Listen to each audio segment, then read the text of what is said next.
Actually, what I said is we're in favour of a cap of two alcoholic drinks at the airports.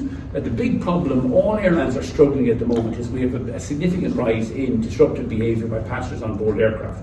A lot of it is associated with, we've had all the airlines have suffered huge ATC delays this summer. ATC, short-staffed. We get 9% of our flights in summer 2023 were delayed due to ATC. This year, 24% of our flights were delayed by ATC.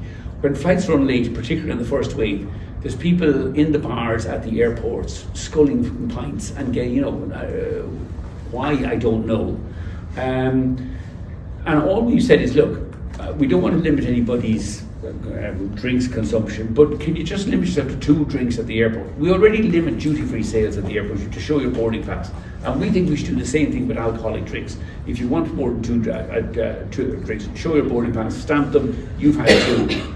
I mean, Pal doesn't drink, you'd be able to buy, yes, there'll always be exceptions, but we just need to kind of throttle back a little bit on the amount of drinking that's going. I personally, by the way, and I'm very fond of a drink, I don't understand why the bars at airports are open at 7 o'clock in the morning. I mean, we've licensing laws, you don't open the normal pubs here at 11 or 12 o'clock. Why is the pubs open at 7 a.m. and it's 5 a.m. in the morning? They're sculling pints of Guinness at 5 o'clock in the morning. It's not a big ask. And it was put back to me, why don't you limit on board? I said, look, we'd happily limit it to 2 drinks on board our aircraft. Would it cost us money? Not much. Our average flight time duration is 1 hour 15 minutes. Very few people buy or consume more than 2 alcoholic drinks in a 1 hour. And if they're misbehaving on board our flights, our cabin crew don't serve them anyway. But we do need to tackle, I mean, I go back, I'm old enough to remember the good old days when you'd get on a BAC 111 and there was a smoking cabin. The last 20 rows of seats, or the last 10 rows of seats, they'll all be smoking cigarettes. And it's unimaginable now that, Jesus, that people never, you get arrested now if you have a light up in the toilets properly, because no one would think of lighting up cigarettes on board aircraft.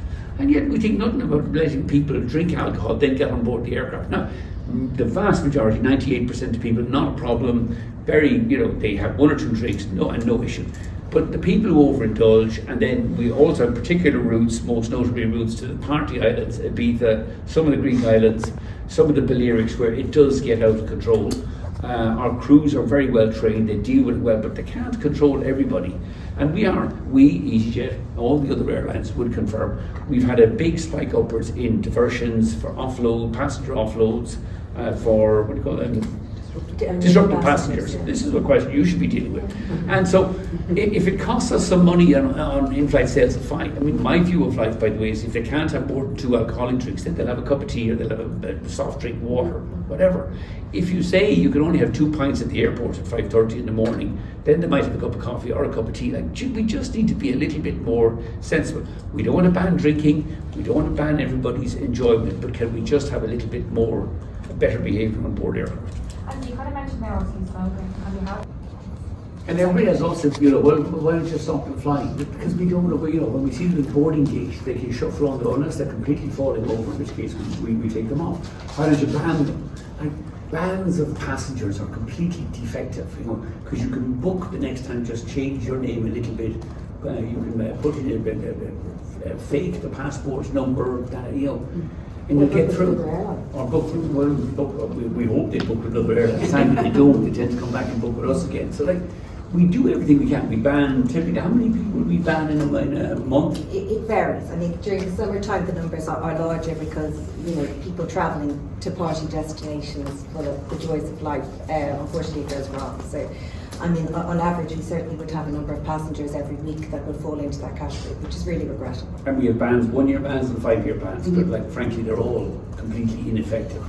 Flights to Ibiza, we now search everybody's bag as they get on board the aircraft. You remove bottles of water, which tend to be full of vodka.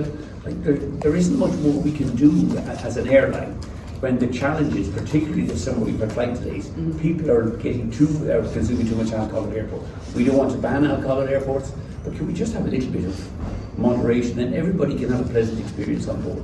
And it's particularly important for our crews.